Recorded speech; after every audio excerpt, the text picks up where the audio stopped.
Bab 111 menatap, saling bertukar pandangan dalam komuni. Nama, Kaisar Tertinggi Pedang Penulis, Luan Si Kuangdao. Plus matikan mengatur ulang. Ledakan. Ada suara ledakan tajam di telinga Ding Hao, lalu sosok itu berkedip dan pertempuran berhenti tiba-tiba. Angka-angka itu sulit dibedakan. Ding Hao mendarat, keluar dari pria berwajah segitiga dengan kendali janggut, dan berdiri bersama orang-orang dari Sekte Pencari Ilmu Pedang. Sang primadona anggun dan tetua laki-laki lainnya dari Sekte Pencari Ilmu Pedang juga pensiun. Terima kasih, kata Ding Hao sambil menatap Xie Jiyu. Gadis muda ini sepertinya memiliki pikiran aneh yang berhubungan dengannya. Dia mengetahui situasinya saat ini hanya dengan meliriknya, terlebih lagi, dia juga berhasil menyelamatkannya. Benarkah hati sepasang kekasih saling terhubung erat? Xie Jiyu tidak berkata apa-apa, hanya tersenyum bahagia pada Ding Hao. Di sisi lain, sial, tiba-tiba kamu melakukan serangan diam-diam. Lebih buruk lagi, kamu merebut murid Akademi Ketenangan. Apa maksudmu melakukan hal seperti itu?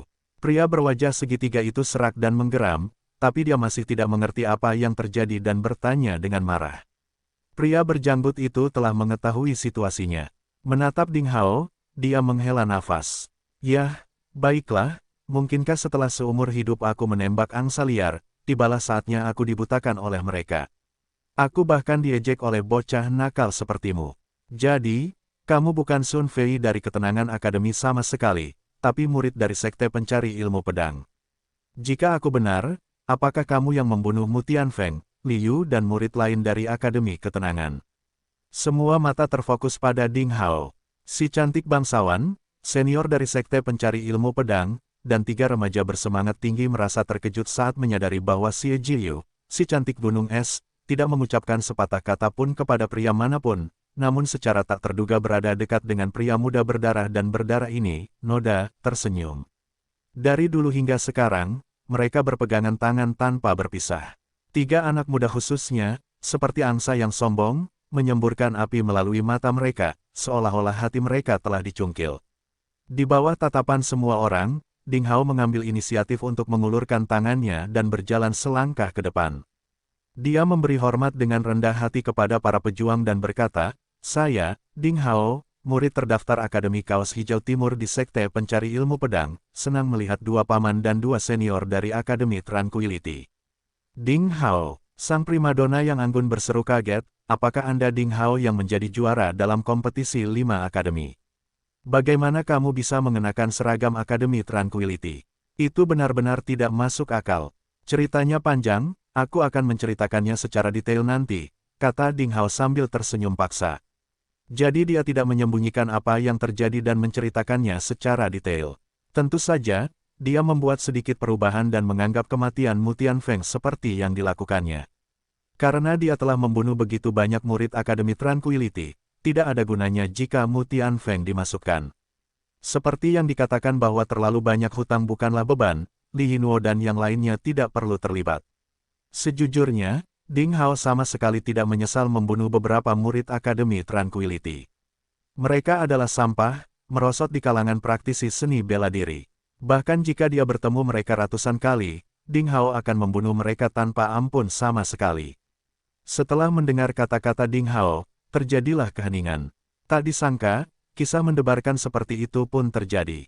Bagus, bagus sekali. Wanita cantik yang mencolok itu tiba-tiba tertawa dan bertepuk tangan memuji.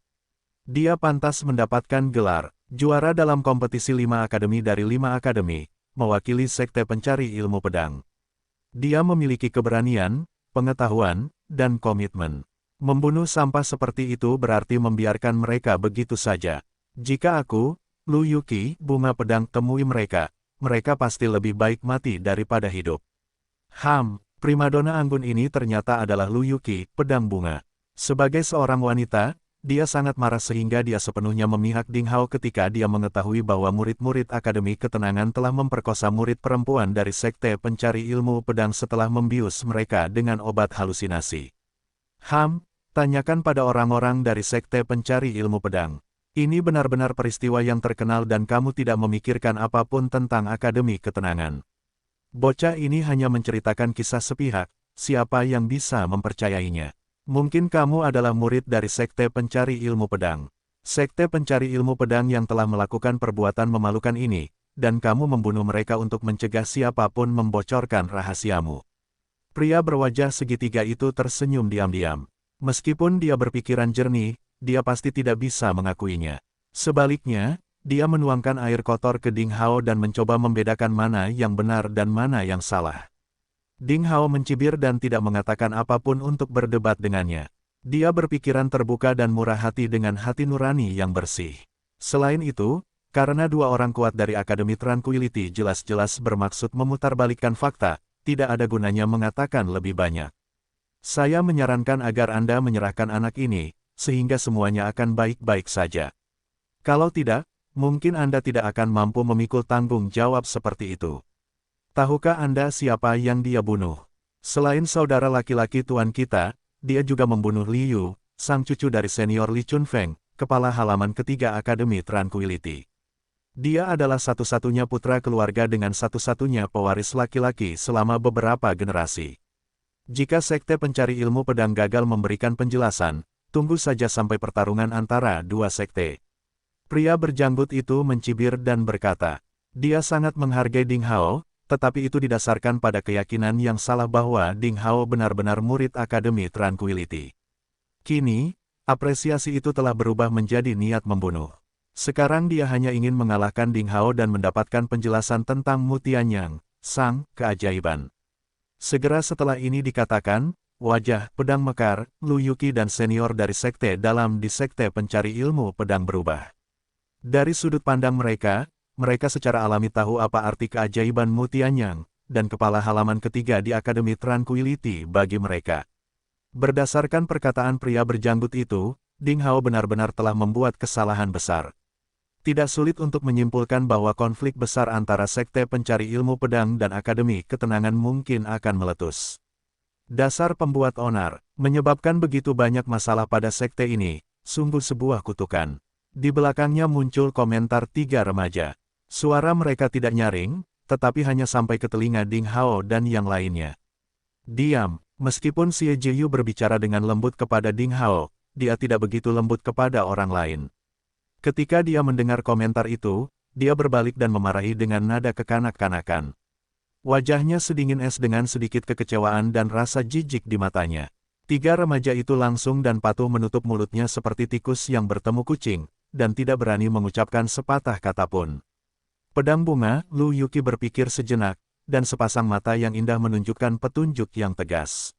Sebagai murid dari Sekte Pencari Ilmu Pedang, bahkan jika mereka melakukan kesalahan, seharusnya orang-orang dari Sekte Pencari Ilmu Pedanglah yang melakukan penyelidikan dan melaksanakan hukuman yang pantas. Kami tidak akan pernah membiarkanmu mengambilnya sesuai keinginanmu. Bahkan jika kamu mau untuk mencari tahu kebenarannya, mintalah Mu Tianyang dan Li Chunfeng untuk secara pribadi datang ke Sekte Pencari Ilmu Pedang kami. Adapun hari ini, tidak ada yang bisa membawa pergi Ding Hao. Wanita muda yang lembut dan cantik ini benar-benar memiliki tekad dan keberanian, jadi dia berpegang teguh pada prinsip dan tidak menyerah sedikitpun. Dalam hal ini, kita akan mengesampingkan semua pertimbangan wajah. Jangan menyesalinya nanti, kata pria berwajah segitiga itu. Dia menunjuk dengan jarinya, nyala api biru tua muncul, dan tiba-tiba api itu naik ke langit. Api biru tua naik begitu cepat hingga melebihi kecepatan suara dan meledak di langit, membentuk pola gulungan besar. Itu membuat suara robek dan terdengar di telinga semua orang. Sial, ini tanda peringatan. Ayo kita pergi dari sini. Wajah tetua laki-laki lain dari Sekte Pencari Ilmu Pedang berubah dan segera ingin pergi bersama Xie Jiyu dan yang lainnya. Saat ini, Mu Tianyang, anak ajaib, dan Tuan Muda Void, putra mahkota senior Istana Dewa Iblis, sedang dalam uji coba berburu di area uji coba ke-9, mencoba untuk bertarung dan membunuh satu sama lain. Ada juga sejumlah besar murid dari Akademi Tranquility. Jika anak ajaib mendengarnya dan tiba di sana, kedua tetua dari Sekte Pencari Ilmu Pedang pasti bukanlah saingan dari anak ajaib luar biasa yang telah mengalahkan Guan Feidu dan orang lain dengan satu pedang di Frozen Peak. Hahaha, mau pergi? Tidak mungkin. Sambil tertawa terbahak-bahak, pria berwajah segitiga dan pria berjanggut itu bergegas dalam sekejap. Meski mereka tidak bisa mengalahkan lawannya, mereka bisa terlibat dalam pertarungan 2 lawan 2. Karena masing-masing dari mereka masing-masing menjerat Lu Yuqi, pedang bunga, dan penatua laki-laki dari Sekte Pencari Ilmu Pedang. Kedua orang ini tidak dapat melarikan diri dengan membawa 5 murid terdaftar bersama mereka. Asalkan waktunya diperpanjang, Mu Tianyang pasti akan tiba jika dia melihat sinyalnya. Ayo, ayo cepat, Lu Yuqi, pedang bunga, berseru. Saat udara Qi meledak, dia melakukan keterampilan kelas menengah peringkat bumi yang paling luar biasa, pedang bunga. Tiba-tiba, sekumpulan bunga indah muncul di langit. Berikutnya, ada hawa dingin yang menusuk di udara seolah-olah mereka berada di awal musim semi. Pria berwajah segitiga itu benar-benar tertembak oleh serangan yang begitu hebat. Sementara tetua laki-laki lainnya tampil dengan ilmu pedang dua tangan, setiap pedangnya menunjukkan geraman harimau yang tersembunyi, menembus langit. Rupanya, itu adalah keterampilan pedang sihir yang luar biasa, membuat pria berjanggut itu menjadi terburu-buru. Namun waktu terbatas, karena datang. Raungan yang jelas tiba-tiba melesat di langit, menunjukkan udara dingin dan kejam yang tak terlukiskan. Lalu berangin dan berawan tanpa tanda. Perubahan cuaca yang tiba-tiba memunculkan sekelompok awan abu-abu keperakan di langit, melindungi matahari di belakang. Ada bayangan besar yang menggantung di atas tanah dengan hawa dingin yang menusuk di sekitarnya. Lalu orang merasakan sekejap mata. Seorang pemuda berjas putih, pada usia 14 atau 15 tahun, tiba-tiba muncul di langit. Rambut perak panjangnya seperti es dan salju selama ribuan tahun, alisnya seperti jarum perak dan wajahnya juga seputih salju, seperti salju yang menggumpal. Jubah putihnya berdesir dan bahkan dua pedang panjang yang dibawanya semuanya berwarna putih. Selain putih, tidak ada warna lain yang ditemukan pada dirinya. Bahkan matanya sangat keperakan, tidak seperti mata orang biasa. Saat dia menatapmu, matanya seperti pedang seolah menembus jiwa. Meskipun dia tidak melepaskan kekuatan kuat apapun, dia berdiri di kehampaan setinggi 100 meter seolah-olah dia adalah seorang nonentitas kecil. Pada saat itu, orang-orang merasa seperti sedang ditatap oleh seekor naga di surga ke-9. Udara seakan membeku, menyesakkan dan mencekik orang-orang di sekitarnya. Dia sangat kuat sehingga pedang bunga dan tetua laki-laki dari Sekte Pencari Ilmu Pedang bukanlah saingannya. Saya khawatir dia telah mencapai level Grandmaster hebat. Ding Hao berpikir diam-diam. Pria berwajah segitiga dan pria berjanggut, yang merupakan ahli kuat, kini merasa gugup. Mereka berlutut dan menahan napas. Menguasai. Mereka berseru. Menguasai. Ding Hao mengkonfirmasi perkiraannya secara diam-diam. Pemuda kulit putih yang mengerikan ini, tentu saja, adalah satu-satunya Mu Tianyang jenius yang tiada taranya dari Akademi Tranquility. Orang-orang termasuk Lu Yuqi tampak muram. Mereka tidak menyangka setan kecil ini akan datang secepat itu. Hanya dalam sekejap mata, semuanya menjadi merepotkan. Ding Hao juga merasa kaget. Di langit, mata Mu Tianyang tampak seperti piton es dan suaranya juga sedingin es. Matanya menyapu semua orang yang hadir, berhenti pada dua bawahannya. Sebaiknya Anda memberikan penjelasan yang masuk akal. Pria berwajah segitiga itu menggigil dan bahkan tidak berani untuk melihat ke atas. Guru, kami tidak berani mengganggu Anda. Alasan mengapa kami mengirimkan sinyal adalah karena Guru Tianfeng dibunuh, kata mereka. Suara itu tidak memudar. Ledakan, udara mengerikan yang tak terlihat tiba-tiba muncul. Perkataan pria berwajah segitiga itu seperti membuka kotak ajaib Pandora, membawa perubahan luar biasa ke seluruh dunia. Dunia mulai berguncang dan melonjak. Ding Hao dan yang lainnya, seperti sedotan di tengah badai, berjuang dengan sia-sia. Mereka tertiup angin kencang sejauh belasan meter dan hampir tidak bisa memulihkan diri. Mereka semua merasa pusing. Mu Tianyang datang ke hadapan pria berwajah segitiga dan mengambil master primordial ini seperti anak ayam. Dia tampak sangat pucat seolah-olah dia adalah gunung berapi yang bisa saja meletus kapan saja, lalu dia berkata, katakan, itu, lagi. Siapapun di sekitar bisa menyadari rasa dingin yang menggigit dari suaranya. Karena berita ini, Mu Tianyang menjadi sangat marah. Pria berwajah segitiga itu menggigil dan tampak sangat pucat, tersandung semua yang dia tahu. Dia tidak menahan apapun, karena dia sadar betul bahwa dia akan sangat menderita jika dia berbuat curang di hadapan tuannya. Mu Tianyang sangat sabar mendengarkan apa yang dikatakan pria berwajah segitiga itu. Keseluruhan penceritaan kembali berlangsung 1 hingga 2 menit. Ketika pria berwajah segitiga selesai berbicara, wajah mengerikan Mu Tianyang tiba-tiba menghilang dan ekspresi tenang dan menyendiri muncul lagi di wajahnya. Ding Hao merasa sedikit takut. Dia bisa pulih dan sadar kembali hanya dalam waktu 2 menit setelah mengetahui dia telah kehilangan saudaranya. Mu Tianyang jelas merupakan pria yang sangat menakutkan. Rasa dinginnya berangsur-angsur hilang. Udara menakutkan, yang berasal dari naga yang marah, dilepaskan sedikit demi sedikit. Mu Tianyang pulih dari amarahnya dengan sempurna dan berperilaku baik. Aku seharusnya tidak menyalahkanmu. Mu Tianyang berhenti sejenak, dan suaranya menjadi dingin seolah dia mengatakan sesuatu yang tidak relevan dengan dirinya sendiri. Pria berwajah segitiga dan pria berjanggut tidak tahu apa maksud tuannya, dan tidak dapat menahan perasaan merinding. Adikku tidak mau dibatasi oleh perlindunganmu, jadi dia kabur diam-diam. Tapi dia dibunuh karena memanjakan wanita. Yang harus kita salahkan adalah dia bernasib buruk. Selama bertahun-tahun, aku tidak melakukannya. Aku tidak melihat adanya kemajuan dalam dirinya. Bukan masalah besar membunuh pecundang seperti itu. Setelah itu, Mu Tianyang akhirnya menghela nafas seolah sedang berbicara pada dirinya sendiri. Aku sudah mengatakan ini berkali-kali, tapi kamu tidak pernah mendengarkannya. Sayangnya, aku tidak bisa melindungimu sepanjang waktu, saudaraku. Saya turut berduka cita atas kehilangan Anda, Guru. Pembunuh yang membunuh Guru Tianfeng adalah murid dari Sekte Pencari Ilmu Pedang. Pria berjanggut itu berani memberitahunya, sambil menunjuk ke arah Ding Hao. Mu Tianyang mendongak. Ding Hao merasakan mata Mu Tianyang terfokus padanya dan seketika tampak ada gunung besar di punggungnya. Apakah kamu membunuhnya? Mu Tianyang berbalik dan berjalan ke arahnya perlahan. Orang-orang dari Sekte Pencari Ilmu Pedang semuanya mengubah wajah mereka. Pedang bunga Lu Yuqi menggertakkan giginya dan mengangkat tangannya. Dengan suara mendesing, dia melepaskan suar bantuan untuk Sekte Pencari Ilmu Pedang. Di langit, gambar pedang perak kuno yang besar muncul, berkelap-kelip dan menyilaukan. Namun Mu Tianyang sepertinya tidak menyadarinya, dan tidak berniat menghentikannya sama sekali.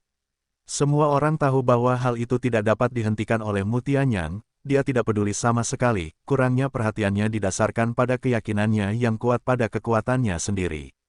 Bahkan jika ada yang datang, tidak ada yang bisa menghentikannya. Tanpa mempertimbangkan halangan Xie Jiyu dan upaya putus asa dari dua lelaki tua Master Pedang dan Master Pedang dalam pikirannya, Ding Hao mengambil langkah maju yang sulit, di bawah tekanan besar seperti gunung di punggungnya. Dia kembali menatap Mu Tianyang tanpa menunjukkan rasa takut. Dengan suara yang jelas dia berkata, "Ya, aku membunuhnya dengan pedangku." Yang mengejutkan semua orang, respons yang diberikan bukanlah serangan balasan karena kemarahan. Mu Tianyang bahkan mengangguk dengan sedikit persetujuan, "Yah, keberanianmu tidak mengecewakanku. Tidak memalukan jika saudaraku dibunuh oleh orang sepertimu. Aku tidak pernah mengira ada orang sepertimu di Sekte Pencari Ilmu Pedang." Ding Hao merasa heran. Semua orang tercengang. Tidak ada yang mengira Mu Tianyang akan mengatakan hal seperti itu. Apakah dia benar-benar memahami prinsip penting ini lebih baik dari yang dibayangkan semua orang, dan tidak berniat melakukan pertanggungjawaban untuk membalaskan dendam saudaranya? Ding Hao tidak berkata apa-apa, tapi diam-diam menatap jenius muda yang terkenal di seluruh provinsi salju. Segalanya tidak akan sesederhana itu. Jika aku bertemu denganmu lain kali, aku mungkin akan mentraktirmu minuman. Aku, Mu Tianyang, mengagumi orang-orang gila dengan perilaku nakal dalam hidupku. Mu Tianyang memandang Ding Hao dan berkata pelan. Namun, orang yang kamu bunuh adalah saudaraku, jadi aku tidak akan meminta pertanggungjawaban orang lain lagi. Kamu bunuh diri. Kalimat terakhir penuh dengan niat membunuh.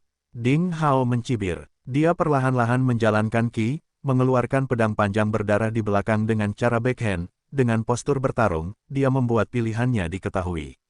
Pedang bunga Lu Yuqi berkata dengan tergesa-gesa, "Kamu telah mendengar semua tentang masalah ini. Satu-satunya hal yang harus disalahkan adalah obsesi kakakmu sendiri terhadap kecantikan wanita. Dia yang salah dulu. Bahkan jika Ding Hao melakukan kesalahan, Elfi-nya harus diampuni." Malu, wajah Mu Tianyang sedingin es. Tanpa memandangnya, dia tiba-tiba melancarkan serangan telapak tangan. Seekor naga panjang seputih salju, sedingin es, dan seperti aslinya meraung dari telapak tangannya. Dengan siulan naga, dia menyerang pedang bunga Liu Yuqi seperti kilat. Lu Yuqi merasa sangat ketakutan. Dia mengangkat tangannya, dan pedangnya berkilat. Bunga harum yang mekar secara ajaib berubah dari ujung pedang, seperti perisai yang menghalangi di depannya. Ledakan, Bunga bertabrakan dengan naga seputih salju, sedingin es, dan panjang, kelopak bunga berjatuhan di langit. Lu Yuqi mendengus dan dia diusir seperti kucing. Darah mengalir keluar dari sudut putih mulutnya. Lu Yuqi terluka oleh satu serangan. Dan cederanya jelas serius. Pedang bunga Lu Yuqi, sebagai tetua dalam dari sekte pencari ilmu pedang, tidak dapat menahan serangan tunggal Mutianyang. Ding Hao tahu bahwa serangan barusan tidak dilakukan dengan kekuatan penuh Mutianyang. Jika mereka melakukan pertarungan hidup dan mati, pedang bunga Lu Yuqi mungkin tidak akan mampu menahan 3 serangan. Adu kekuatan seperti itu telah menunjukkan dengan jelas bahwa meskipun Blossom Sword, senior laki-laki dari sekte pencari ilmu pedang dan bahkan Ding Hao, mereka berlima bertarung bersama melawan Mutianyang, mereka bukanlah tandingan keajaiban Akademi Tranquility ini. Apa yang dihadapi Ding Hao sepertinya jalan buntu. Kebuntuan, remaja dengan tahi lalat hitam dan 2 murid garis keturunan darah lainnya saling memandang satu sama lain, lalu mundur dengan tenang. Mereka berusaha menjauh dari Ding Hao sejauh mungkin, agar tidak terlibat dan terluka selama pertarungan. Senior laki-laki dari sekte tersebut tidak bergerak, tetapi ekspresinya sudah menunjukkan sedikit tanda mundur. Hanya Xie Jiyu, gadis berbaju besi ringan merah tidak berkata apa-apa, tapi dia mengambil langkah ringan ke depan dan berdiri di samping Ding Hao. Awan demi awan udara berkaca-kaca pun terlepas dari tubuh langsing gadis tercantik itu. Gadis itu menggedor tanah dengan gerakan backhand. Setelah kilatan lampu merah, sebuah kotak, yang tingginya 5 ci dan lebar 3 ci muncul tanpa indikasi apapun. Tidak ada yang tahu dari bahan apa kotak itu dibuat.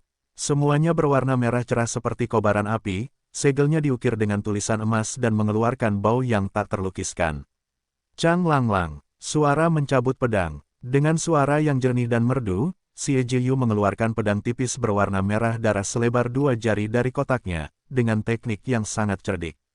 Dia memperjelas posisinya melalui tindakannya.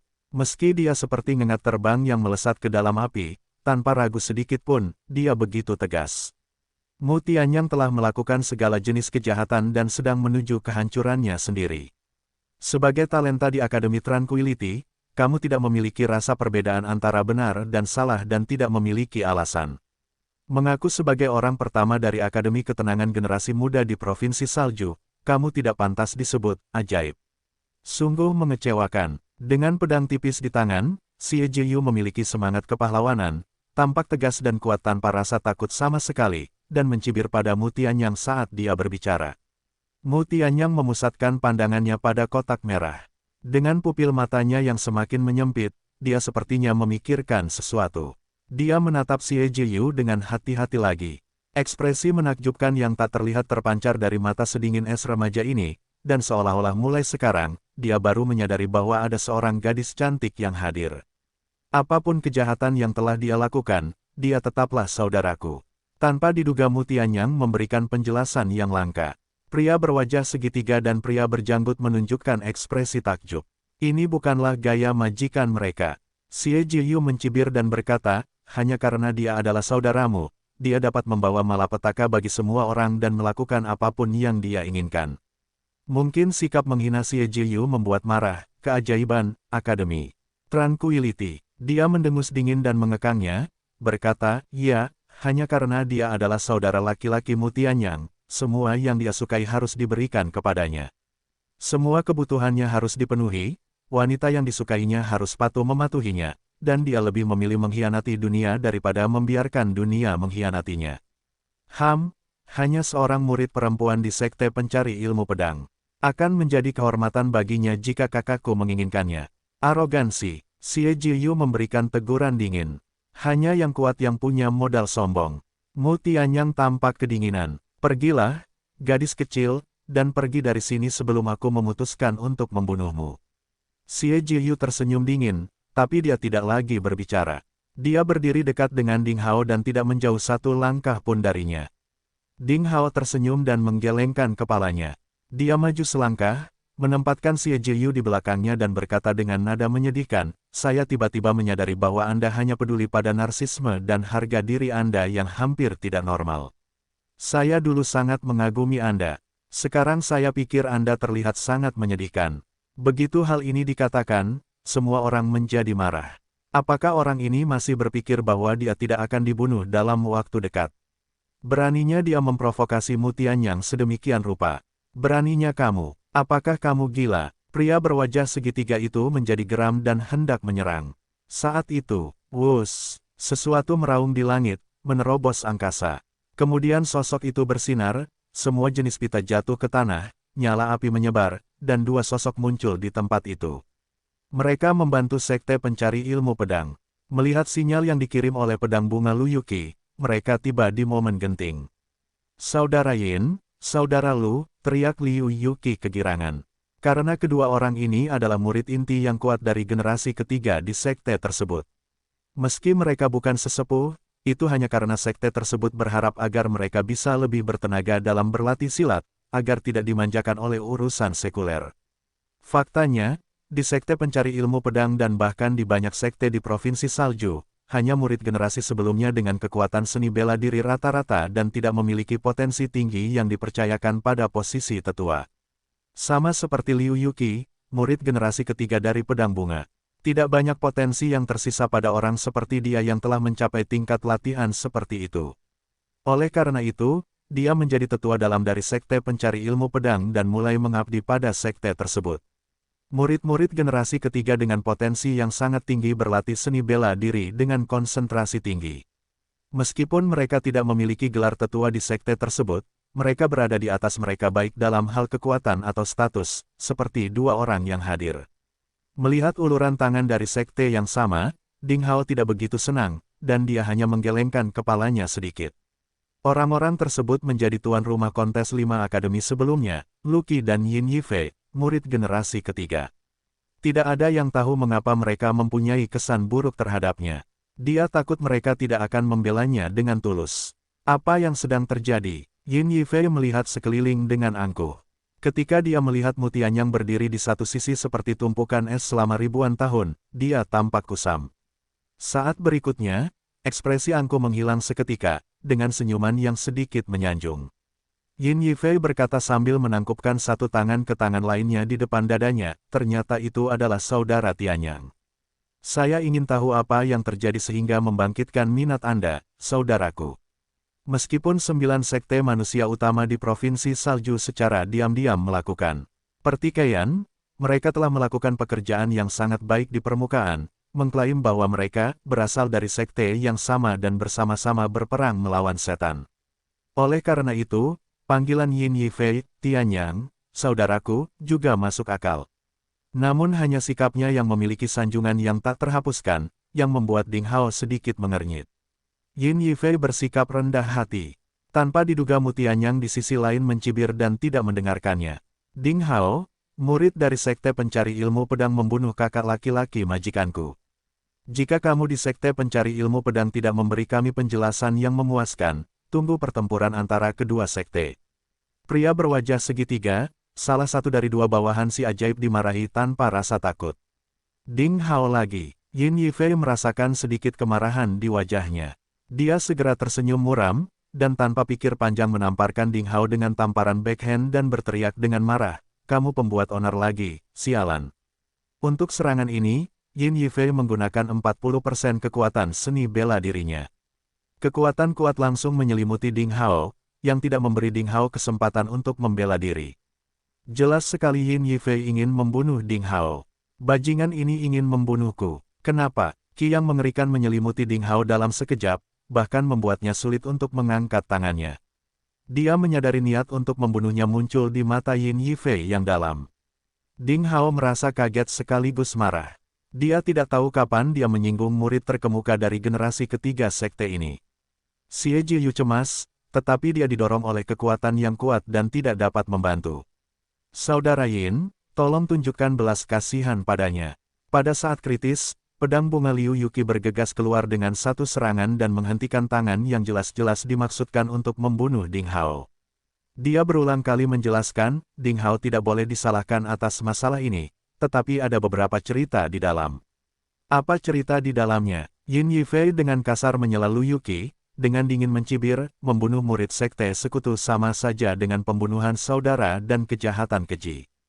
Kita harus langsung membunuhnya dan tidak menunjukkan belas kasihan.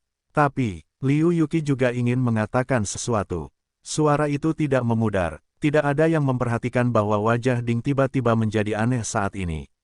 Kemudian, brengsek, sialan kamu, Yin Yifei. Semua nenek moyangmu idiot. Kamu ingin membunuhku. Hanya berdasarkan perkataan orang lain, maukah kamu membunuhku? Sebagai senior sekte, kamu tidak ingin membela sesamamu, murid. Apakah kamu ingin membunuhku tanpa pemikiran sebelumnya? Semua yang kamu ucapkan terdengar sangat bermartabat dan terdengar tinggi. Kamu adalah orang yang tidak bermoral dan berpakaian elegan. Kamu juga termasuk di antara murid generasi ketiga dalam ilmu pedang mencari sekte, tetapi apakah kamu pantas mendapatkannya? Ding Hao tiba-tiba tampak seperti singa yang marah, melompat berdiri dan mengumpat pada Yin Yifei, sambil menunjuk ke hidungnya. Yin Yifei benar-benar dicerca dengan kejam oleh omelan itu. Itu sepenuhnya dilakukan tanpa mempertimbangkan perasaan Yin Yifei. Bahkan dengan status terhormat dan kekuatan luar biasa, Yin Yifei, pada saat ini, tidak dapat memiliki pikiran yang jernih. Apakah dia pernah dianiaya seperti ini oleh murid terdaftar yang tidak dikenal? Dia tidak percaya dengan apa yang dia dengar. Dia gemetar karena marah, menunjuk ke arah Ding Hao dengan tatapan kosong, tergagap, kamu. Matilah kamu, idiot. Ketika 5 akademi mengadakan kontes besar, kamu tidak menghalangi saya melakukannya. Apakah kamu ingin membunuhku melalui tangan orang lain hari ini? Kamu tidak perlu berpura-pura menjadi begitu muluk. Dan menyanjungku, kamu hanya ingin membunuhku, bukan? Sederhananya, aku tetap menunjukkan hormat padamu. Gaya bicara mengelak ini benar-benar menjijikkan. Sejujurnya, Mu Tianyang sombong, tapi rupanya dia gila. Dibandingkan dengan dia, kamu sama sekali tidak sebaik dia. Ding Hao tidak perlu takut. Dia selalu memiliki karakter bujangan, merasa tidak ada ruginya. Mu Tianyang ingin membunuhnya, dan dia memang punya alasan untuk melakukannya. Ding Hao tidak terlalu marah, tetapi Yin Yifei, senior dari sekte yang sama, berniat membantu orang luar untuk membunuh murid di sekte yang sama. Perilaku seperti itu benar-benar membuat marah Ding Hao. Karena dia tidak bisa mengalahkan Yin Yifei, dia bisa memarahinya sebanyak mungkin hari ini. Sekalipun dia terbunuh, dia tidak bisa menyerah sepenuhnya. Ding Hao tidak mau menyerah pada kompromi, yang jelas bukan karakternya. Selain itu, mengingat suara di benaknya barusan, Ding Hao tidak perlu mengkhawatirkan situasinya. Kamu mencari kematian, Yin Yifei gemetar karena marah. Dan Luqi di sampingnya bergegas keluar dengan wajah pucat pasi. Dia meninju dengan kekuatan penuh dan ki yang mengerikan, seperti gelombang laut, bergulung menuju Ding Hao. Kamu tidak menunjukkan rasa hormat kepada para senior dan menyinggung perasaan mereka. Kamu harus dibunuh. Luqi tidak memberikan waktu luang.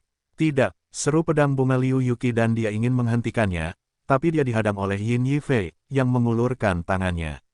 Wajah cantik Xie Jiyu menjadi pucat, dia dengan panik bergegas dan ingin melindungi Ding Hao di depannya, tetapi bagaimanapun juga, kekuatannya terlalu buruk, dan dia ditolak oleh kekuatan yang sangat kuat.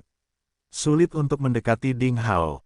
Dia tanpa daya melihat bagaimana serangan Luqi, yang cukup kuat untuk menghancurkan gunung kecil, akan membombardir Ding Hao. Saat ini, pikiran Xie Jiyu menjadi kosong. Di seberangnya, Mu Tianyang sepertinya ingin melakukan sesuatu, tetapi dalam sekejap ada sedikit kejutan di kedalaman matanya. Dia sepertinya telah menemukan sesuatu dan tetap di tempatnya. Ledakan, tinju ki yang mengerikan tanpa gerakan mewah apapun membombardir Ding Hao. Semua orang tampaknya telah melihat tubuh remaja berkemauan keras itu hancur berkeping-keping dan tulang-tulangnya digiling menjadi bubuk, kemudian berubah menjadi kabut berdarah. Tapi, pada akhirnya, sambil mendengus, orang yang tiba-tiba diusir adalah Luqi, murid inti generasi ketiga dari sekte pencari ilmu pedang. Dengan ekspresi ngeri yang tak terlukiskan di wajahnya, dia mendongak dan membuka mulutnya untuk memuntahkan darah. Darah mengotori langit dan dia terjatuh ke tanah. Dia membuka mulutnya dan memuntahkan beberapa teguk darah. Dia terluka parah oleh luka yang tak terbayangkan. Semua orang merasa kaget. Apa yang telah terjadi? Kenapa ini terjadi? Luqi, bagaimana dia bisa terluka? Sebagai murid inti generasi ketiga dari sekte pencari ilmu pedang, kekuatan Luqi tidak senormal Mu Tianyang, jenius tak tertandingi dari Akademi Ketenangan, tapi dia benar-benar di luar kebiasaan dan dia sudah berada di alam setengah menguasai. Namun dia dikejutkan dan dilukai oleh murid terdaftar yang tidak dikenal tanpa bergerak sama sekali. Kamu, Lucky menunjuk ke arah Ding Hao, seolah-olah dia baru saja melihat hantu, tanpa berkata apa-apa lagi, dia pingsan. Sekarang, semua mata tertuju pada Ding Hao. Selain Mu Tianyang yang sedikit menyadari apa yang terjadi, tidak ada yang bisa melihat apa yang terjadi saat itu. Apakah murid kecil yang terdaftar ini adalah seorang guru tersembunyi yang kebetulan luar biasa? Apakah dia sedang bermain-main berdandan seperti babi untuk memakan harimau? Ding Hao, kamu baik-baik saja, bagus sekali. Pikiran Xie Jiyu menjadi kosong dalam sekejap, dan dia hampir bergegas menerkam Ding Hao. Namun, gadis itu akhirnya mengendalikan perasaannya secara rasional, dan kali ini dia bertanya dengan senang hati dan terkejut. Ding Hao menggelengkan kepalanya sambil tersenyum. Aku baik-baik saja, jangan khawatirkan aku. Beberapa orang senang, dan tentu saja ada yang kaget dan marah. Melihat pergelangan tangan Lucky yang hampir patah, wajah Yin Yifei tiba-tiba menjadi sangat malu. Dia menarik napas dalam-dalam dan perlahan-lahan menjadi tenang.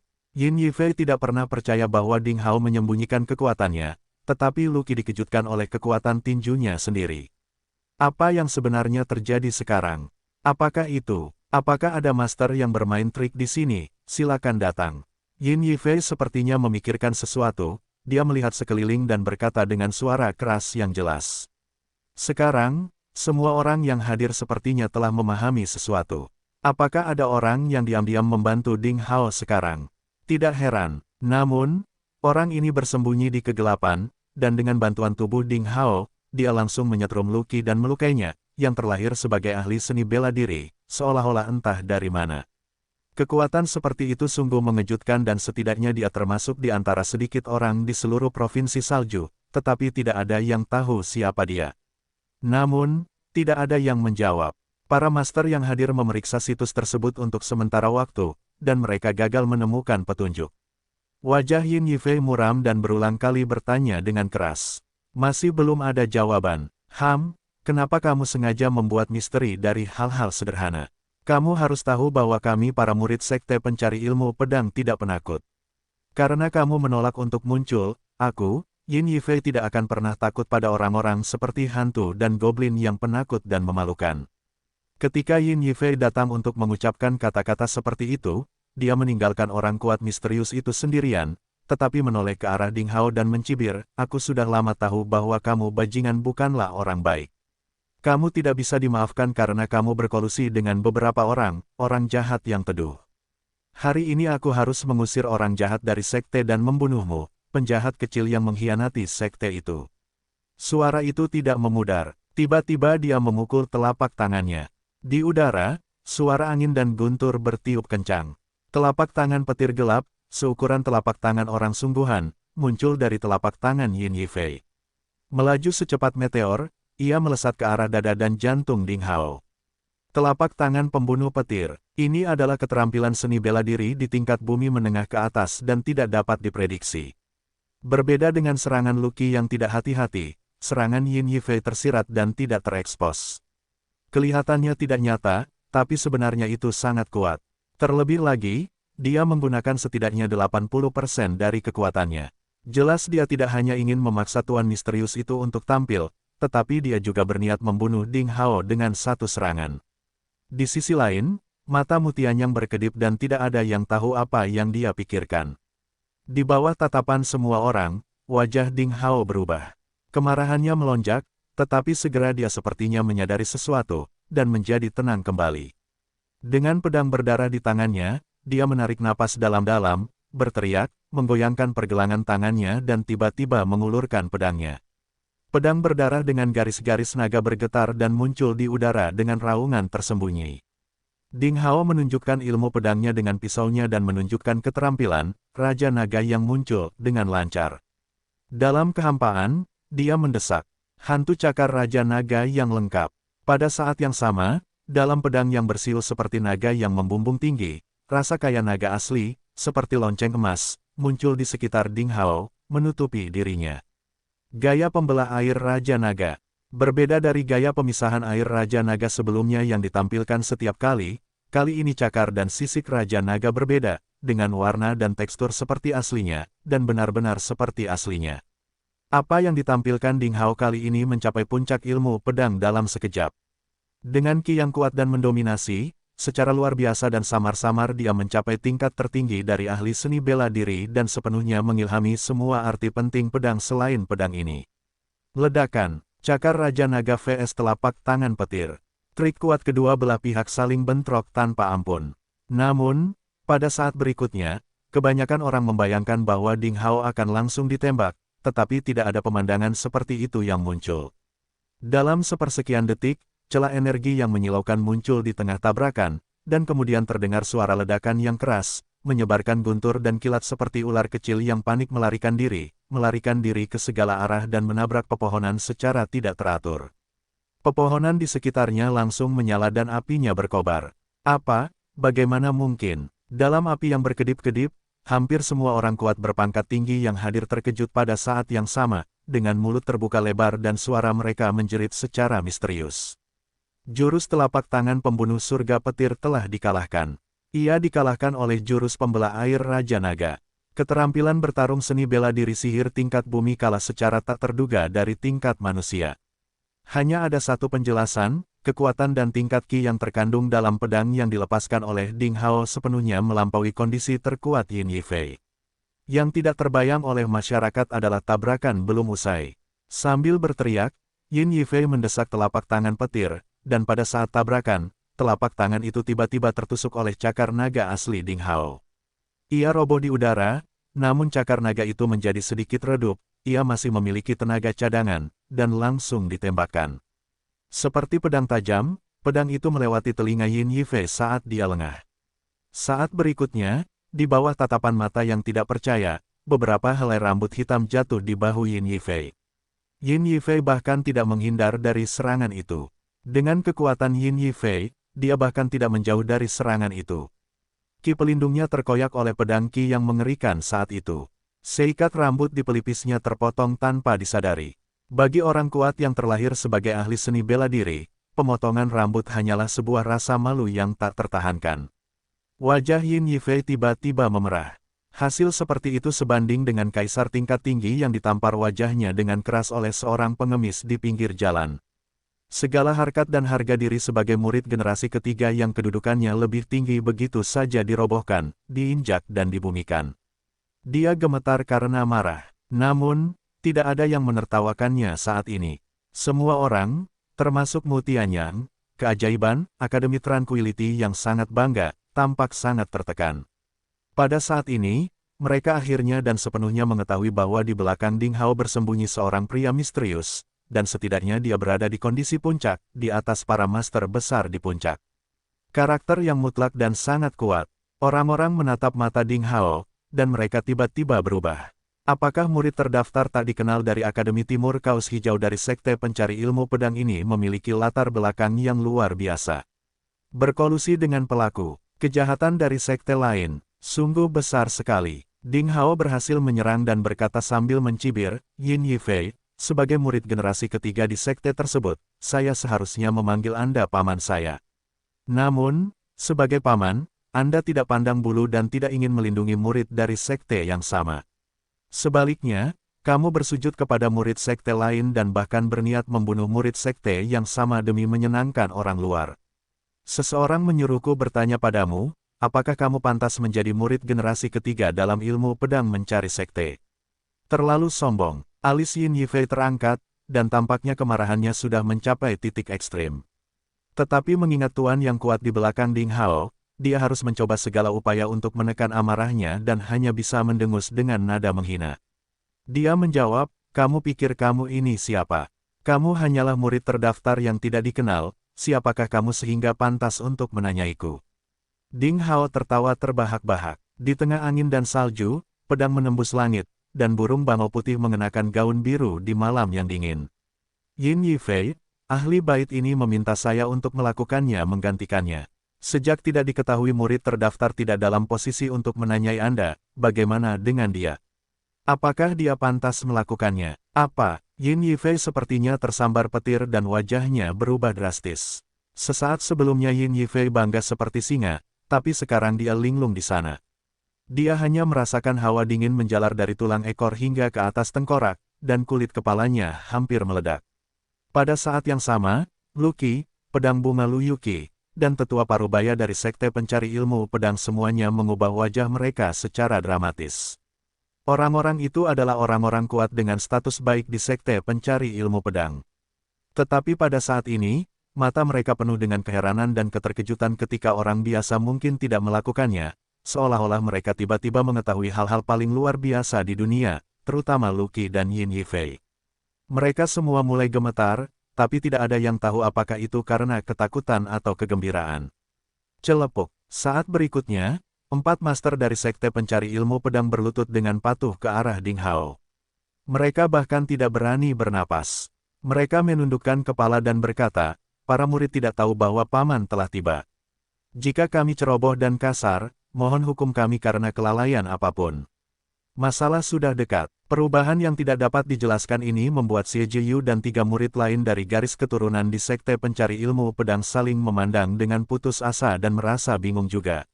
Masih seorang gadis muda, Xie Jiyu baik hati dan berpikiran tinggi sehingga dia merespons dengan sangat cepat.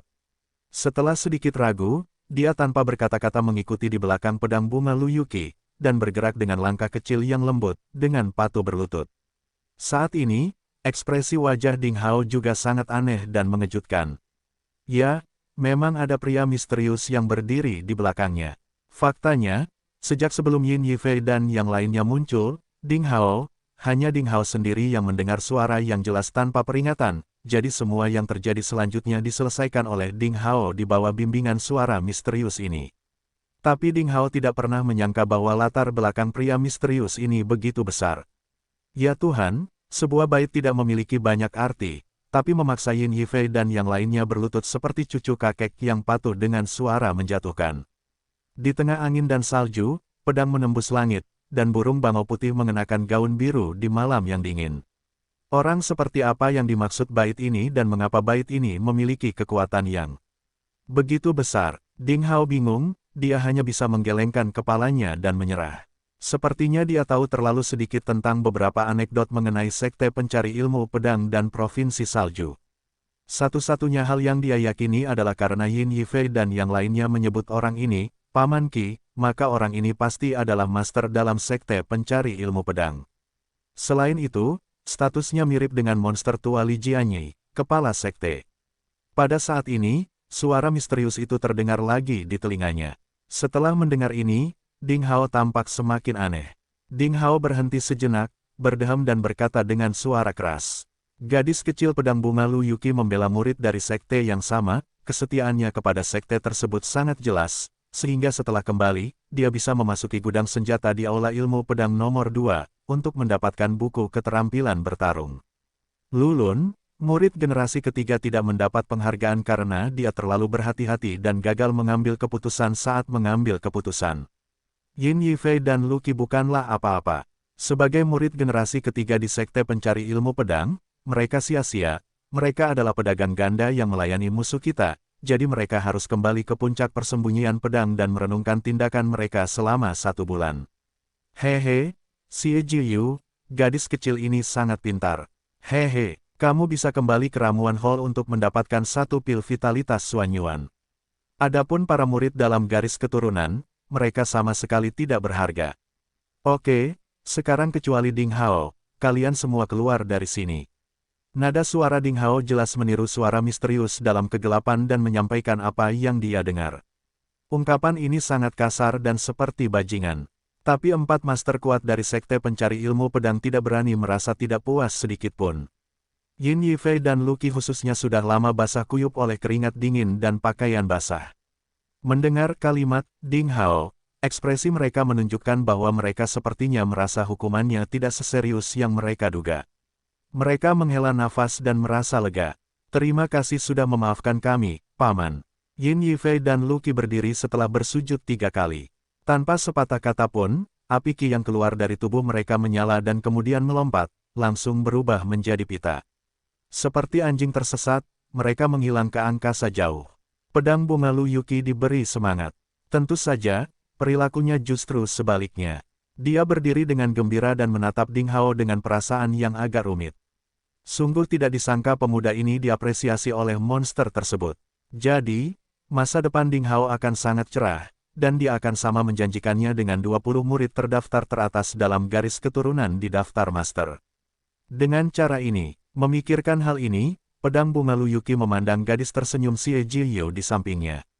Setelah memperhatikan beberapa tanda, pancaran cahaya lembut muncul di wajahnya, dan dia merasa lega untuk tuan kecilnya. Jaga dirimu, Ding Hao. Dia baru saja mengatakan ini. Pedang bunga, Lu Yuqi dan sesepuh bernama Lulun tidak berani menentang apa yang dikatakan orang kuat misterius itu. Mereka, bersama Xie Jiyu dan 3 murid garis keturunan terdaftar lainnya, juga naik ke langit, menerobosnya dan menghilang ke arah sekte pencari ilmu pedang. Xie Jiyu berkedip nakal ke arah Ding Hao ketika dia pergi. Meskipun dia tidak berbicara, saat ini diam lebih baik daripada berbicara dan itu menyiratkan segalanya.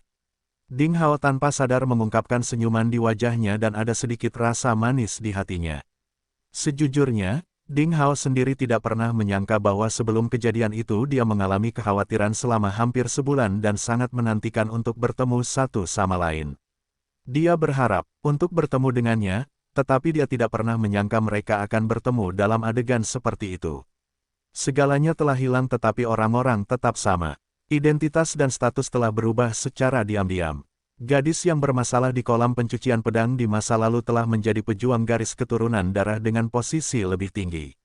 Statusnya masih di atas juara dalam kontes pencaksilat oleh 5 akademi, dan secara misterius berada di peringkat 20 besar dalam daftar master. Segalanya telah berubah, namun, dia masih di sana. Perasaannya terhadapnya tidak berubah. Perasaan ini, apakah aku benar-benar jatuh cinta dengan gadis muda ini? Ding Hao memiliki perasaan yang tak terkatakan di dalam hatinya. Dia menggelengkan kepalanya dan menghela nafas lega. Selama ini, ia terbiasa menjalankan segala sesuatunya secara terencana dan suka menetapkan tujuan dan langkah untuk masa depannya. Namun yang jelas, masalah ini tidak sesuai dengan rencananya sendiri. Di sisi lain, pria berwajah segitiga itu dan pria berjanggut menahan kesombongan mereka dengan tampilan yang bermartabat. Posisi kuat yang dihasilkan dari kemunculan tiba-tiba orang kuat misterius dan agung membuat situasi yang semula sepihak secara bertahap menjadi tidak menguntungkan bagi mereka. Tidak diragukan lagi bahwa dengan bantuan orang misterius itu, Ding Hao telah menunjukkan tingkat kekuatan yang mengerikan yang cukup kuat untuk mengalahkan Yin Yifei dalam sekejap. Sekarang bahkan Mu Tianyang, seorang ajaib, ingin membunuh Ding Hao untuk membalaskan dendam saudaranya, tetapi tidak ada cara baginya untuk melewati penghalang pria kuat misterius yang berdiri di belakang Ding Hao. Akankah Mu Tianyang bergeming karena kesulitan seperti itu? Aku harus membalas kematian saudaraku. Sementara yang lain masih ragu, keajaiban itu membuat pilihan dengan tindakannya sendiri. Jenius sombong dari Akademi Ketenangan jelas mengetahui dengan jelas kengerian kekuatan di balik Ding Hao, tapi dia tidak bergeming sama sekali. Sebaliknya, dia tampak bersemangat untuk mengambil tindakan. Ki putih perak yang menyelimutinya berkedip dan perlahan mendekati Ding Hao. Dia menginjak tanah dengan lembut, rumput hijau layu, es mengembun dan seolah-olah dengan langkahnya, tiba-tiba berubah menjadi musim dingin dari akhir musim gugur. Seperti gunung besar yang akan runtuh kapan saja, momentum mengerikan itu bergulir menuju Ding Hao. Suasana kembali mencekam. Ding Hao tidak menunjukkan rasa takut sama sekali. Karena dia kembali merasakan ada kekuatan pemanas di belakangnya, yang terus-menerus disuntikkan ke dalam tubuhnya dari kejauhan. Ini persis sama dengan bagaimana Yin Yifei dikalahkan sebelumnya. Perasaan kuat itu seperti pisau yang terpotong dan bahkan bumi pun akan terkoyak. Tingkat kekuatannya sendiri telah melonjak dari alam murid bela diri ke tingkat yang tak terukur dalam sekejap. Itu sangat mirip dengan suntikan kekuatan seni bela diri yang legendaris dari jarak jauh. Jelas sekali, orang kuat misterius itu menyuntikkan kekuatan seni bela diri ke Ding Hao. Pertempuran sudah dekat. Lelaki bermata segitiga dan lelaki berjanggut itu tidak berani mengabaikan sedikit pun, mereka diam-diam mengumpulkan ki sihir mereka, menjalankan kekuatan sihir, dan siap membantu Mu Tianyang dan bertarung sampai mati. Namun di saat kritis ini, tiba-tiba tidak ada yang menyangka perubahan yang terjadi. Boom! Di langit yang suram, kilat ungu tiba-tiba turun tanpa peringatan. Petir ini sangat cepat seperti pita, sehingga pandangan orang hampir tidak dapat menangkapnya, dan seolah-olah dalam sekejap tirai langit biru terbelah menjadi dua bagian langsung dari tengah, pusat pelanggaran menghantam bagian atas milik Mu Tianyang, kepala dengan kecepatan yang tak tertandingi. Ding Hao, secara naluriah menyipitkan matanya. Saat berikutnya, tiba-tiba dia merasa terkejut di dalam hatinya, dan tanpa diduga dia menemukan sesuatu yang salah. Tidak, itu bukan kilat, tapi itu adalah cahaya pedang, yang lebih cepat dari kilat. Void Space Master, kamu berani melakukan serangan diam-diam padaku. Kamu sedang mendekati kematian. Wajah Mu Tianyang berubah. Dengan teriakan marahnya, secara ajaib tubuhnya melakukan getaran berkecepatan tinggi di tempat itu. Saat berikutnya, tubuhnya muncul 3 meter jauhnya secara tak terduga dan dia selamat dari serangan mematikan itu dengan sangat kritis. Kemudian dia menanggapi serangan diam-diam itu. Anehnya, mata Ding Hao menyipit. Dia bahkan tidak bisa melihat dengan jelas tindakan Mu Tianyang saat mencabut pedangnya. Dia tidak bisa melihat bagaimana Mu Tianyang mendorong pedangnya. Dia hanya merasakan sakit di matanya, dan kemudian dalam sepersekian detik pedang perak panjang dan berapi-api dengan cahaya mengalir muncul di tangan Mu Tianyang. Pedang panjang perak itu berkedip-kedip dan berubah pada saat berikutnya. Pedang itu meledak menjadi cahaya pedang perak yang terang dan menyilaukan, terjalin erat dengan cahaya pedang petir ungu. Saat ini, kumpulan bunga api berwarna perak dan ungu meledak seperti kembang api terindah dan aneh di dunia. Di dalam kembang api, terdengar suara pedang perak dan ungu yang berdebar terus-menerus. Ada suara gemuruh terus-menerus di langit seolah para dewa sedang marah. Saat lainnya, cahaya pedang tiba-tiba meledak. Di udara, iblis ungu Qi mulai menyebar. Sosok manusia kekar dan kokoh berdiri di langit sambil tertawa terbahak-bahak. Memegang pedang besar yang dilingkari oleh api ungu, dia sebagian tersembunyi dan sebagian lagi terlihat dan berkelahi dengan Mu Tianyang. Potongan-potongan Qi iblis ungu bergulung seperti awan. Tiba-tiba, iblis Qi menutupi sebagian besar langit seperti tinta ungu yang mengalir dan itu menyimpang dan aneh, itu bisa dilihat secara halus. Titik cahaya ungu bersinar di Qi iblis, dan cahaya ungu menyilaukan muncul. Adegan ini membuat Ding Hao merasa sangat terkejut di dalam hatinya hingga dia langsung teringat akan legenda tentang setan. Iblis yang sangat kuat, titik cahaya menyilaukan yang memancarkan cahaya ungu secara mengesankan merupakan simbol dari iblis tingkat tinggi di alam kondensasi pil. Di ruang luas antara langit dan bumi, terdapat klasifikasi ketat antara iblis dalam hal kekuatan dan status superior dan inferior mereka. Iblis tingkat rendah diklasifikasikan berdasarkan warna, seperti binatang buas, tentara iblis, jenderal iblis, dan seterusnya, sedangkan iblis tingkat tinggi mengondensasi Qi iblis menjadi pil, dan alam diklasifikasikan berdasarkan pil iblis. Diakui oleh semua orang bahwa iblis manapun yang dapat memadatkan pil iblis dengan iblis Qi memiliki kekuatan magis yang tak terbayangkan. Menurut pemahaman umum dan samar-samar Ding Hao tentang klan iblis, iblis manapun yang mampu memadatkan pil adalah pangeran iblis di alam terendah. Karena pil iblis yang dipadatkan oleh iblis di alam pangeran iblis disebut pil virtual, yang hanya memiliki arti formatif. Ranah pil virtual adalah milik pangeran iblis. Dan kekuatan alam pangeran iblis, di alam iblis yang luas, juga dianggap sebagai penguasa yang dominan atas suatu tempat. Menurut legenda, setan di alam pangeran iblis tidak hanya memiliki kebijaksanaan dan pemikiran manusia dewasa, tetapi pada dasarnya juga melepaskan diri dari belenggu binatang dalam hal ciri-ciri tubuh. Mereka berubah menjadi bentuk manusia, tetapi hanya telinga, ekor atau bagian kecil lainnya yang sulit dilihat yang masih mempertahankan beberapa ciri setan. Dengan peningkatan kekuatan iblis dan alam pangeran iblis, begitu hewan-hewan itu menerobos ke alam raja iblis, ciri-ciri mereka pada akhirnya akan hilang sama sekali.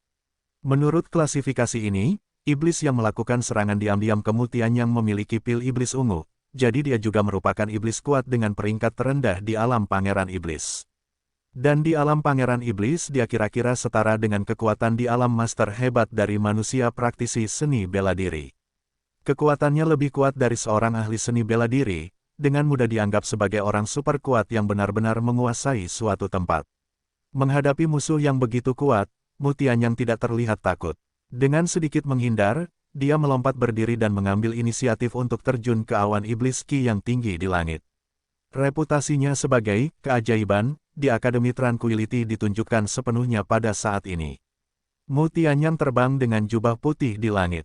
Dia dibedakan dari orang banyak. Cahaya pedang menderu dan dia tidak menyentuh debu. Roh jahat ungu tidak bisa menyentuhnya sama sekali. Pedang perak itu seperti naga yang panjang. Setiap tusukan pedang akan meledak dengan gigitan, terus-menerus merobek roh iblis. Cahaya pedang bersilangan dengan kekuatan besar. Menghadapi kekuatan iblis di ranah Pangeran Iblis, ternyata ia tidak mengaku kalah sama sekali. Ledakan, mereka akhirnya berjuang keras. Dua pedang bertabrakan dan energi mengerikan di langit meluap seperti badai. Api langit dan es hitam memercik dan meledak seolah-olah langit runtuh dan bumi retak. Potongan besar es hitam berjatuhan seperti datangnya hari kiamat. Dengan api langit yang membakar segalanya, bebatuan dan pepohonan hancur, semuanya terbakar kemanapun api langit itu pergi. Haha, aku tidak bisa membunuhmu dengan cara seperti itu, Mu Tianyang. Apakah kamu benar-benar anak haram Tuhan? Suara menantang, seperti guntur yang menggelegar, bergetar di langit. Dalam Ki Iblis Ungu Pekat, putra mahkota istana Dewa Iblis berdiri tegak di udara dan rambut ungunya menari dengan liar. Ini adalah pria kuat dengan tinggi 2,3 atau 2,4 meter. Pria kekar itu memiliki alis yang gagah dan mata harimau, mulut persegi dan hidung lebar.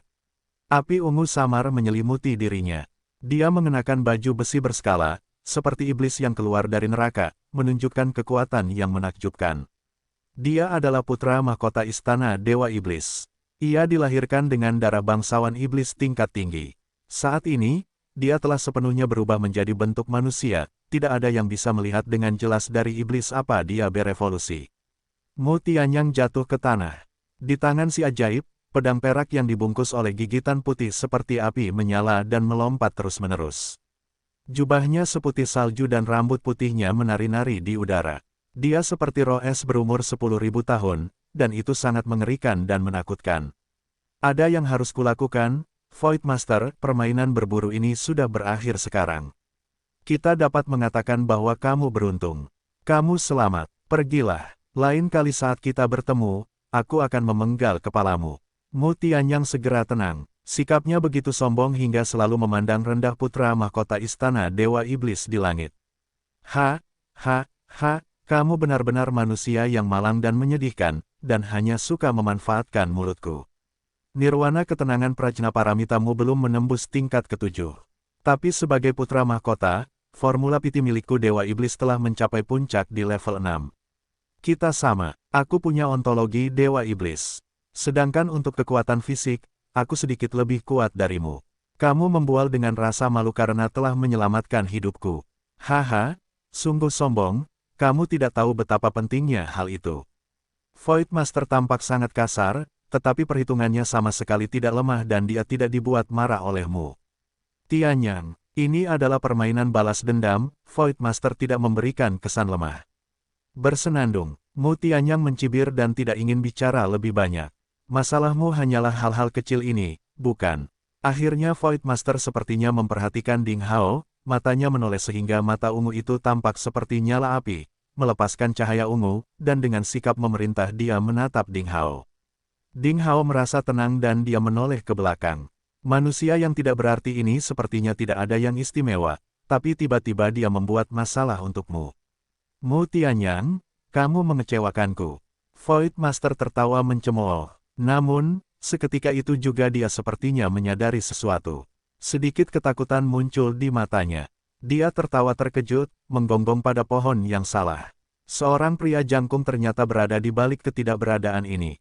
Mu Tianyang, kamu tidak dapat berbuat apa-apa terhadap sekte pencari ilmu pedang yang tidak diketahui, jadi kamu tidak pantas menjadi sainganku. Saat kamu membunuh orang ini, ikut bertarung denganku, hahaha. Sambil tertawa, Void Master bersinar dan berubah menjadi cahaya ungu. Dengan iblis ki di seluruh langit, dia terbang ke Cakrawala. Tanpa diduga dia kabur. Yang membuat Ding Hao terkesan adalah bahwa penguasa kekosongan istana Dewa Iblis, yang sangat sombong barusan, sepertinya merasakan sesuatu yang sangat menakutkan, dan dia sangat ketakutan hingga kehilangan akalnya, melarikan diri dengan panik.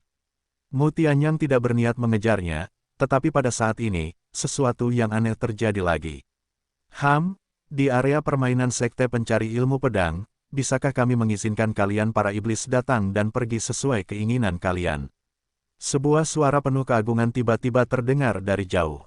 Suara itu tidak memudar. Astaga, Cahaya pedang yang menyilaukan tiba-tiba muncul di gerbang sekte pencari ilmu pedang dari kejauhan dan melintas dengan cepat di atas langit. Itu melintas dan merobek celah besar di langit, dengan mudah menembus awan ungu iblis Qi yang keluar.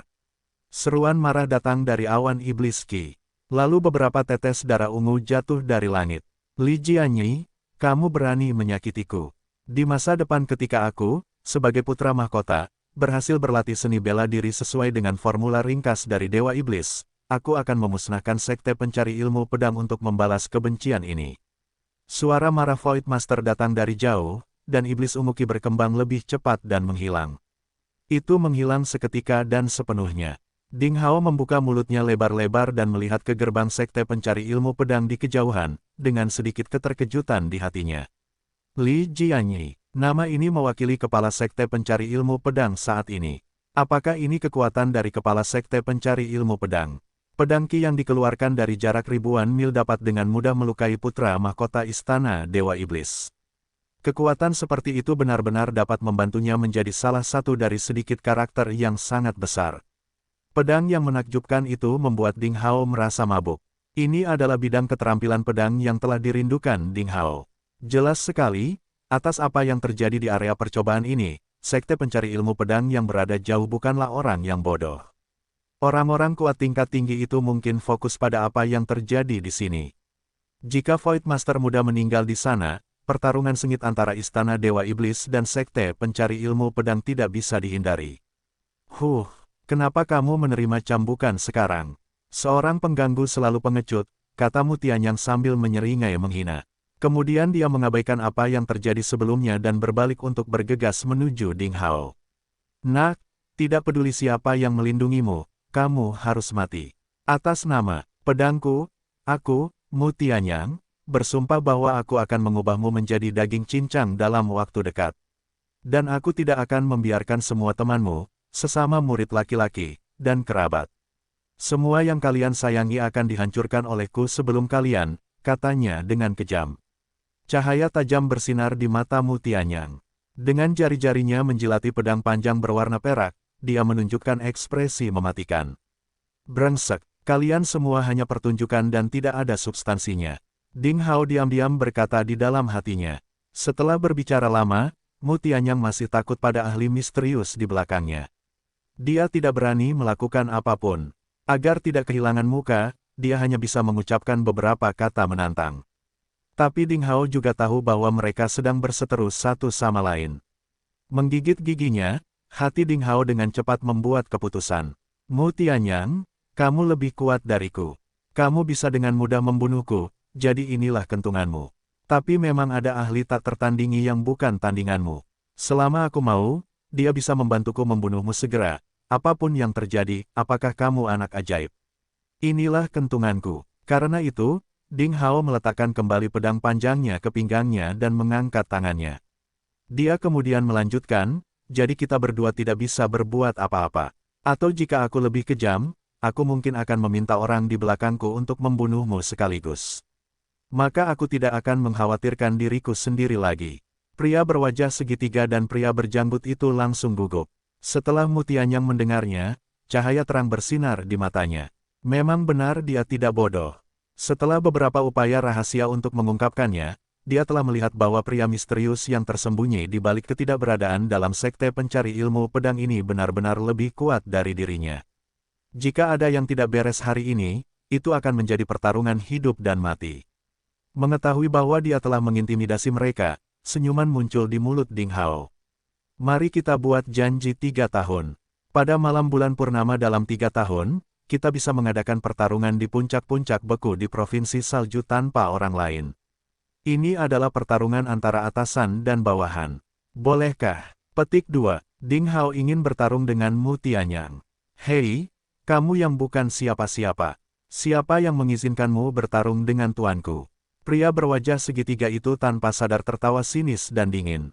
Jika tuanku menerima tantangan dari beberapa orang yang tidak berharga, itu pasti sebuah lelucon. Jika dia menerimanya, orang yang tidak dikenal sepertimu mungkin dengan mudah mendapatkan reputasi menantang orang-orang pertama dari generasi muda di Provinsi Salju. Pria berjanggut itu melengkungkan bibirnya untuk menunjukkan rasa jijiknya. Apa, mungkinkah, jenius milenium dari Akademi Ketenangan itu takut. Mengabaikan kedua pelayan itu, Ding Hao memandang Mu Tianyang dan terus menantang mereka. Yah, aku berjanji padamu, Mu Tianyang mengangkat alis putihnya dan menjawab. Dengan telapak tangannya terentang, pedang panjang peraknya berkilauan dan menghilang. Ia melanjutkan, aku berjanji bukan karena kamu menantangku. Aku ingin memberitahumu bahwa menjadi seorang pejuang yang bergantung pada orang lain, adalah hal yang paling menyedihkan di dunia. Jika kamu berlama-lama, aku masih bisa menghancurkanmu berkeping-keping dalam 3 tahun. Tampaknya sekali lagi melihat Ding Hao bisa menghina matanya. Tubuh Mu Tianyang bersinar, dan sekelompok udara sedingin es tiba-tiba meluap. Mu Tianyang kemudian menghilang sepenuhnya. Nak, jaga baik-baik kepalamu. Setelah 3 tahun, tuanku akan datang untuk mengambilnya. Pria berwajah segitiga dan pria berjanggut menjadi lega, menatap Ding Hao dengan sinis, dan juga terbang. Menjauh. Hanya Ding Hao yang akhirnya tertinggal di tanah. Masalah untuk sementara dapat dihindari. Aku akhirnya berhasil menyelesaikannya. Ding Hao dengan lembut menghela nafas lega dan merasa lebih rileks. Bagaimanapun panas yang telah disuntikkan ke dalam tubuhnya menghilang, dan rasa kuat mulai menghilang. Tanpa ragu-ragu, dia berbalik dengan hormat untuk berlutut di depan arah datangnya panas. Saya, Ding Hao, berterima kasih kepada senior atas bantuannya. Tolong datang agar saya bisa tahu seperti apa dermawan saya itu, ucapnya lantang. Namun, tidak ada tanggapan. Suasananya senyap seperti malam gelap yang tak berujung. Pakar misterius itu tidak muncul. Senior, Ding Hao memanggil beberapa kali, tetapi dia tidak menerima tanggapan apapun. Pepohonan lebat tampak sunyi dan gelap, dikelilingi lembah tanpa bayangan. Sepertinya senior ini tidak mau menunjukkan identitasnya kepadaku. Dan dia sudah pergi diam-diam. Ding Hao menghela nafas dan merasa menyesal. Namun, dia tetap membungkuk hormat ke arah asal suara itu dan mengucapkan terima kasih dengan tulus. Dia kemudian berdiri, merapikan pakaiannya, dan menatap ke langit. Dia melompat dan bergegas kembali ke tempatnya sebelumnya. Ding Hao ingin mengambil kembali pakaiannya, kartu pas tangan dan pedangnya yang berkarat yang dia tinggalkan di hutan untuk melarikan diri demi hidupnya sebelumnya. Saat ini, senja menghampirinya. Cahaya di hutan menjadi lebih gelap dan kekasaran di bumi kembali meningkat. Pada jam 1, malam di hutan belantara akan muncul kembali, dan bahaya akan berlipat ganda. Saat Ding Hao pergi dari tempatnya berada, sosok ramping dan lincah muncul di sana secara tak terduga. Lumayan, nak, kamu punya rasa keadilan dan tanggung jawab dan kamu juga licik. Tapi hatimu tidak pernah berdarah karena kamu membuat pilihan yang menentukan. Kamu membunuh Songke, memusnahkan Momok. Hehe, kamu bahkan lebih kejam daripada aku tadi. Haha, baguslah. Kamu adalah pria tepat yang selama ini aku cari. Sosok kurus itu tertawa. Nak, biarkan aku melihat baik-baik dari mana kepercayaan dirimu berasal. Beraninya kamu membuat janji 3 tahun. Kamu tahu, lawanmu adalah yang disebut Super Genius Millennium di Akademi Tranquility. Kamu tumbuh sebagai lawanmu sedang berkembang. Dan kecepatan pertumbuhannya bahkan mungkin lebih cepat dari Anda, kecuali Anda adalah seorang jenius abadi yang lebih sesat dari jenius milenium. Haha, berapa banyak yang bisa Anda tumbuhkan dalam setahun? Hahaha, saya sangat menantikannya dia. Suara itu tidak menyebar, sosok kurus itu tiba-tiba muncul dan menghilang. Oke, semuanya ada di sini. Tidak ada yang hilang. Datang ke lubang pohon tempat dia menyembunyikan barang-barangnya. Ding Hao menghela nafas lega. Pakaian dan pedang berkarat itu masih ada. Dia melepas seragam Akademi Tranquility yang berlumuran darah dan mengenakan jubah cian dari Akademi Timur yang mengenakan kemeja hijau. Dengan pedang berkarat dan pedang panjang berwarna merah diikatkan di belakang punggungnya, dia membersihkan dirinya dan terus bergegas ke pinggiran hutan. Setelah 2 jam, malam tiba sepenuhnya. Terlalu berbahaya untuk melanjutkan perjalanannya dalam kegelapan. Ding Hao berpikir 2 kali dan memutuskan untuk mencari tempat untuk bermalam. Keesokan harinya dia akan melanjutkan perjalanannya kembali ke Sekte Pencari Ilmu Pedang. Setelah beberapa pertimbangan, ia memilih pohon raksasa kokoh yang tingginya setidaknya 100 meter. Setelah mencapai puncak dengan cepat, ia membuat alat peringatan pada dahan dan daun di bawahnya. Ding Hao duduk di dahan pohon besar bersila dan mulai berpikir dengan mata tertutup. Ding Hao memiliki kebiasaan yang sangat baik. Setiap malam, ia meluangkan waktu singkat untuk mengingat berbagai hal yang dialaminya dan menganalisisnya satu persatu. Mereka merangkum pengalaman dan pembelajaran. Meskipun perjalanan uji coba ini terhenti dan saya juga menemui banyak kemunduran di sepanjang perjalanan, itu sangat berarti bagi saya karena itu benar-benar memperkuat keinginan saya. Itu adalah pertama kalinya aku melihat kekejaman dunia liar ini, pertama kali aku membunuh binatang buas ominous, pertama kali aku menghadapi beberapa ahli yang tidak bisa aku tangani, dan pertama kali aku memulai perselisihan dengan orang lain. Saya tidak ingin menimbulkan kebencian apapun, tetapi mau tak mau saya menemukan diri saya sebagai saingan berat. Apakah ini yang disebut dunia Jianghu? Meskipun saya punya masalah besar, saya akhirnya berhasil. Hehe, saya akan memberi diri saya 9 poin karena ini adalah penampilan yang bagus. 1 dekade mengasah pedang, bila es belum pernah dicoba, sekarang lihatlah raja, siapakah yang mempunyai keluhan. Pedang berkarat itu menodai darah dan membunuh sampah Akademi Tranquility. Saya tidak menyesalinya sama sekali. Biarpun aku bisa memilihnya lagi, aku tidak akan ragu mengayunkan pedangku dan menyeberang ke dunia asing. Tuhanlah yang memberi saya kesempatan untuk membalas dendam secara dramatis. Ini benar-benar tidak bisa disia-siakan. Saya ingin menjadi ahli sejati. Mu Tianyang adalah lawan yang sangat kuat yang merupakan seorang jenius milenium tak tertandingi dari Akademi Tranquility. Namun, aku adalah makhluk suci pedang dan pedang yang lebih langka, dan masih ada sepasang kakek dan nenek yang tidak normal dalam pikiranku. Dalam 3 tahun, saya pasti tidak akan kalah. Hanya lawan kuat yang bisa memberiku tekanan luar biasa. Hanya jika tekanan diubah menjadi motivasi, potensi dalam tubuh saya bisa benar-benar terstimulasi. Orang-orang menghormati saya lebih menghormati mereka. Pedang dan pedangku tidak akan pernah menyerah pada provokasi dan konspirasi. Aku membunuh Song Ke, dan aku tidak menyesalinya.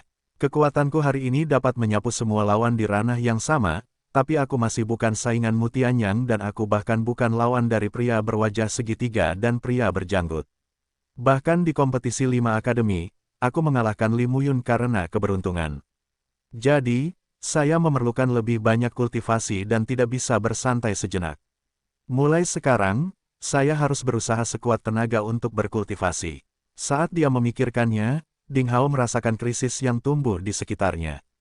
Menatap ke bawah sadar, dia melihat bulan perak yang cerah dan tanpa cacat tergantung di langit.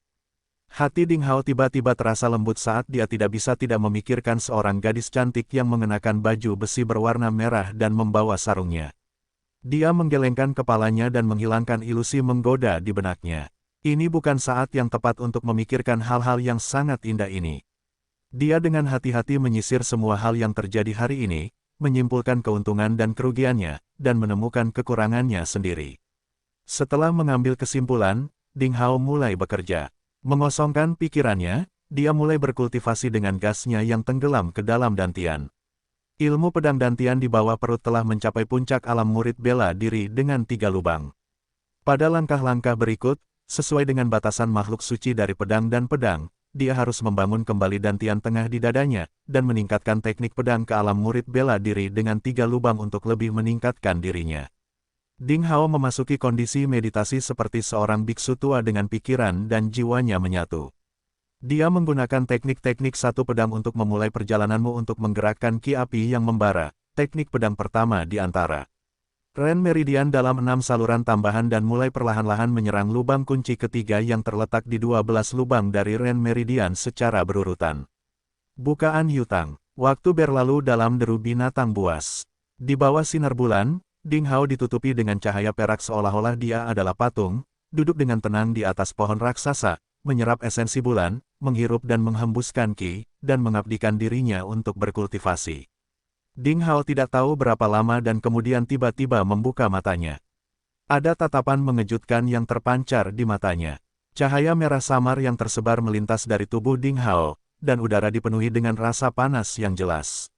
Batang dan daun hijau segar di bawah tubuhnya langsung menguning. Ding Hao menunjukkan tampilan yang memuaskan. Haha, oke. Bukaan Yutang telah disempurnakan, dan teknik pedang telah mencapai alam murid bela diri dengan 3 bukaan.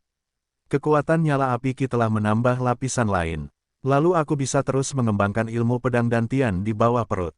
Meskipun keterbatasan dua dantian yang berkultivasi pada saat yang sama memungkinkan Ding Hao untuk tidak mendorong salah satu ki dalam satu tarikan napas, manfaatnya sangat jelas. Ding Hao juga percaya bahwa pada saat kedua urat bilangan ganjil dan bilangan positif di kedua dantiannya berhasil, kekuatannya pasti akan melebihi lawan di alam yang sama. Saat ini, malam terasa masih gelap dan panjang. Ada suara samar dari semua jenis binatang buas yang datang. Saya berencana meminta master pedang untuk mengajari saya teknik menempa cincin penyimpanan. Namun, tidak ada rekan magang laki-laki yang menjaga di sini. Api dan cahaya dalam proses penempaan mungkin menarik perhatian beberapa setan yang kuat.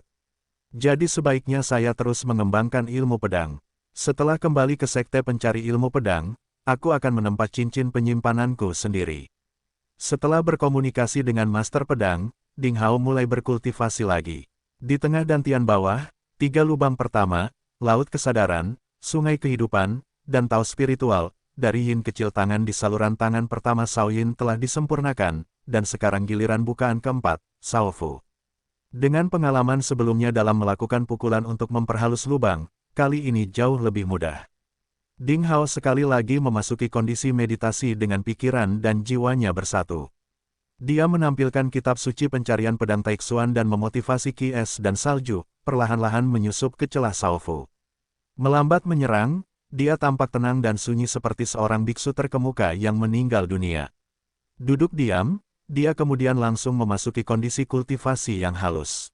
Waktu berlalu dengan cepat, bulan perak jatuh dan matahari terbit. Sinar matahari pertama menyinari wajah Ding Hao, membawa sentuhan kehangatan. Dia perlahan membuka matanya. Rasa dingin yang 2 kali lebih kuat dari sebelumnya menyebar ke sekelilingnya. Bukaan Shao Fu telah selesai. Ding Hao akhirnya mengambil langkah solid lainnya ke alam murid bela diri dengan 4 lubang. Seorang pejuang dari alam murid bela diri dengan 4 lubang dapat memutar ki 40 kali per detik. Kecepatan setiap gerakannya jauh lebih cepat, dan tubuhnya mampu membawa beban 2000 kg. Tanpa mengandalkan Qinggong, seseorang dapat melompat setinggi 30-40 meter karena kekuatan tempurnya meningkat pesat.